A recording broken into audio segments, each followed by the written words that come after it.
Hey YouTube, this is Helsinki Rocks AGF here with part 2 of my favorite video games.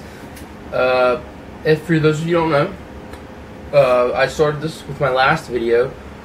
Basically what I'm doing is instead of like a top 10 or top 15 countdown of my favorite games of all time or whatever, I just figured I'd sit down, I'd grab 10 or so games off my game shelf and just take a minute to talk about each one of them, and I'm not going through every game, just ones I really enjoy. The last time I thought I was done with PlayStation 3 games because I went through them all, but all of my favorite ones. But I actually decided to go back and pick up a game I used to have about a year ago, and I got rid of it when I moved because the place I moved to didn't have good internet, and this game requires good internet. It's for the PlayStation 3, and that's MAG. So yeah, I picked this back up. The place I'm living now doesn't have the best internet, but if I'm playing at night, I have unlimited bandwidth, so I can hook it right up and go. If you don't know, MAG is a massive action game, hence the name.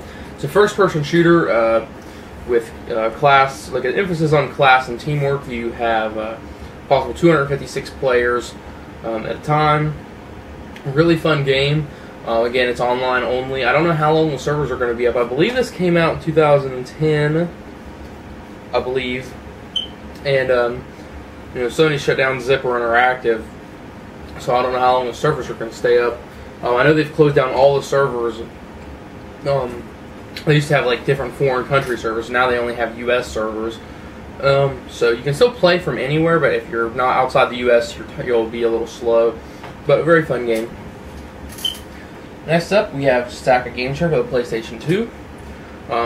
Now, I love the series, and I'm probably going to talk about the second one if I do talk about some of my PC games. We got Half-Life here. Now, I never played the original Half-Life until much later. I played the second one a few years ago, probably about a year and a half ago, maybe. My friend first showed me Half-Life 1 back in 2005 or 2006, and I didn't really care for it back then. But MAG was the game that got me into first-person shooters, but Half-Life actually showed me that I could actually care about first-person shooters, because until then I really hadn't. So I started off with Half-Life 2, but I picked this up later on, and it took me a while to play it because after playing Half-Life 2, this one I felt like it was a little hard to go back to. It felt kind of slow. But then actually, the more I got into it, it's really exciting. Lots of stuff's always happening. Great game, and I highly recommend Half-Life for any first-person shooter fan. Next up is probably my favorite installment in a long-running racing game series. This is Need for Speed Underground 2. This is the PlayStation 2 version. I also have the Xbox version. I'm using the PlayStation 2 version just because that's the version I've had for a long time, and that's where my really good, my perfect save files at. But the Xbox version I think looks graphically a lot better and plays a lot better. So I've been actually playing that on and off just to try and get a really nice save file on there too. But I had Need for Speed Underground 1, which is a game I need to pick back up, and I loved it. And when 2 came out, I was excited because I love open world games. I love it in driving games. I love it in action games. I love it in Sonic games. I love it in all games. I'm a big fan of open world games, and so this one, I really love all the different cars. There's so much customization. I think the first one feels a little more arcadey, but all in all, amazing game. Next up, one of my top 10 favorite games of all time. If you've seen my videos, it's in every one, and that's Okami for the PS2. I'm actually excited to try out the HD release on the PS3, but in Japan they actually got a physical release that has English language in it, so I'm probably gonna wait and try to import that if I can. But Okami is basically a Legend of Zelda clone, and I say that in the nicest way imaginable because to me I enjoy it so much more than Zelda. Like, I like the world and I like the mythology of Zelda, but it has not really a real world connection in the way that Okami does with the Japanese mythology. It's cel-shaded, one of the first games to prominently feature the kind of cel shading thing. I prefer the PS2 version because it does have the rice paper filter. Of course, there were games that were cel shaded before, like Jet Set Radio and Cell Damage, but Okami was like, it's probably the best cel shaded game I've probably ever played. Great game. Now, next up here is another long series that's now dead. They kind of just started recently trying to revive. And I'll go ahead and say I'm a fan of all the games up to the current gen ones. So I just picked out one so I didn't have to repeat myself a lot. But I picked Tony Hawk's Underground. Now I love the Tony Hawk series. I've played 1, 2, 3, 4, Underground, Underground 2, American Wasteland, 2X. I love all of those. I'm not really a big fan of the current gen ones. The only one I've played is Project 8, and it was alright, but I didn't like the engine choice. It just felt too slow compared to these ones.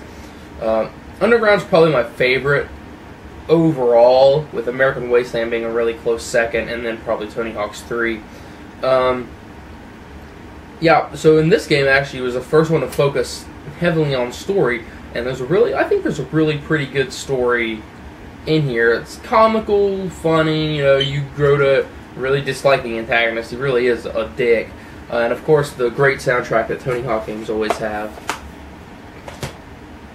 People who follow my channel know that I'm a wrestling fan. I've probably mentioned it quite a few times. I've been watching since about the mid-90s. I took a break in 2005 up until 2010 actually.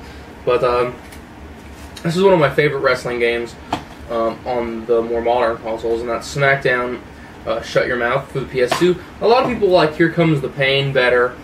I enjoy Here Comes the Pain. It has some awesome roster and everything, but I enjoy the story mode in Shut Your Mouth more. They're both really awesome. I just picked Shut Your Mouth. I have more memories playing Shut Your Mouth, but I love both of them a lot, and I actually need to pick up Here Comes the Pain again. Up next here we have a launch game for the GameCube, and it's one I didn't actually have for quite a while. I just got it about a year and a half ago, and that's Luigi's Mansion. This is the greatest hits copy, but it's complete. I've never actually beat this game, which is kind of bad. I'm at the final boss, but I'll just say that it requires more patience than I probably have. I'll get around to it one day. I try it usually once every couple months, and I can't do it, but it's a great game. I love it. I'm excited for the sequel on 3DS. And here we have my favorite Mario Kart game of all time, Mario Kart Double Dash. I used to have the copy with a bonus disc, but yeah, I don't have that anymore, sadly. I wish I still did. But Double Dash is probably my favorite Mario Kart game. I've been rather outspoken about my dislike for Mario Kart Wii, and I don't think Mario Kart 64 has aged as well as people think it has.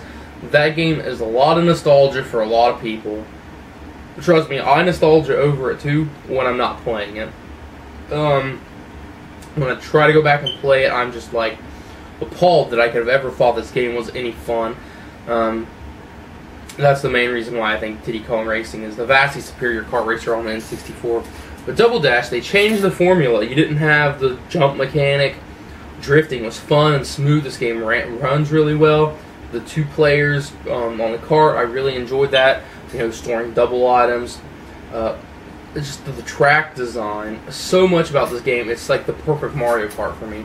And what made Mario Kart Wii disappointing was they took everything that was fun out of Double Dash, and they took everything that was shitty about Mario Kart 64, and they put them together and made one shitty game, because I hate Mario Kart Wii. They brought back the hop mechanic, which I hate. Drifting is almost impossible in that game. The weight classes thing is kind of, I mean, I know that wasn't Double Dash, the weight classes thing, but in Wii it just really doesn't make any sense, But Double Dash, the best game, the best kart racer on the GameCube, best Mario Kart game as well. Now, these next two I'm going to talk about together because they're kind of similar, and it's going to save me a lot of time in the future doing these, as many people know on my channel, and everyone should know if you don't by now. Sonic the Hedgehog is my favorite video game franchise of all time. So I have two compilations here, which is Sonic Mega Collection, which I'm going to sell on this side, and Sonic Gems Collection.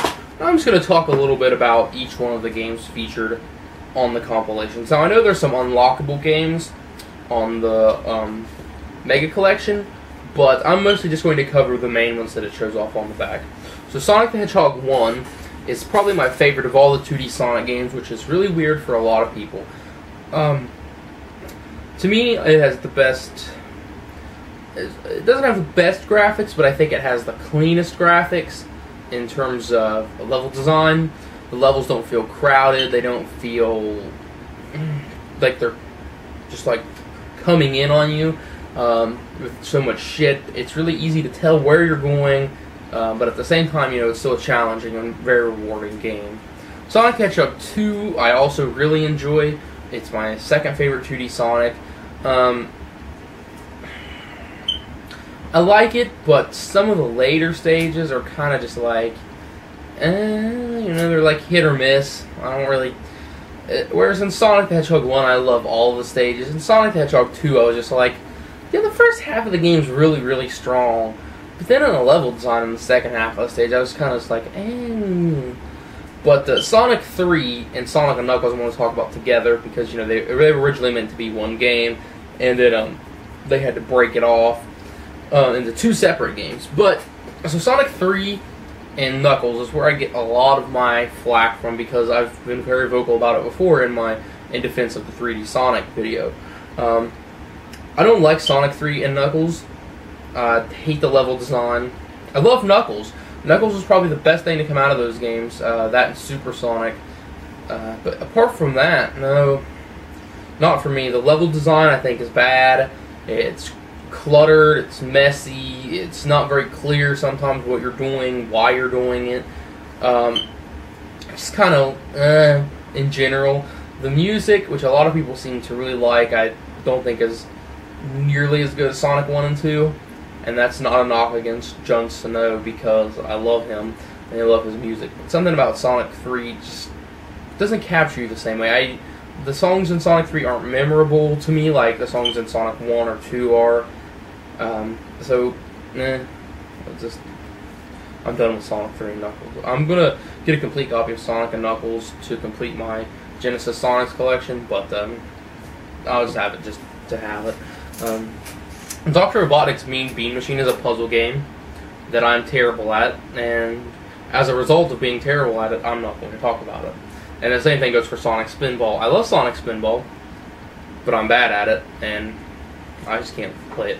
Sonic 3D Blast is on here as well. I don't really like the Genesis version of Sonic 3D Blast. I actually greatly prefer the Sega Saturn version, which I have.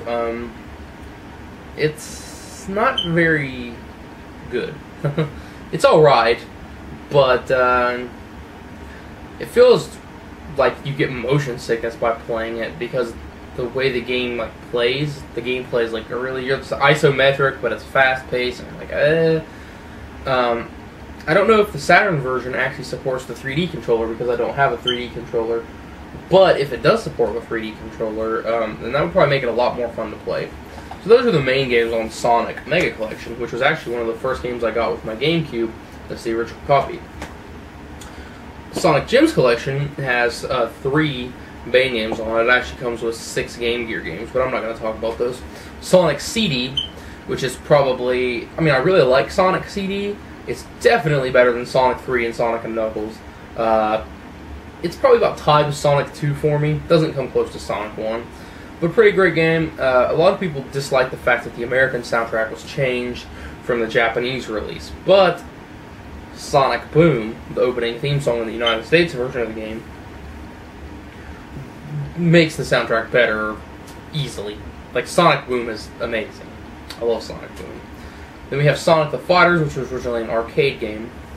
I haven't really, played a lot of Sonic the Fighters, but what I have played I've really enjoyed. I actually think just a couple days ago, I think this last PlayStation Network update, they put out Sonic the Fighters on PSN along with Fighting Vipers 2 and Virtua Fighter 2, I think. Don't quote me on that, I haven't checked yet. But it's a really fun game. Fang the Sniper is like broken in that game, like beyond belief.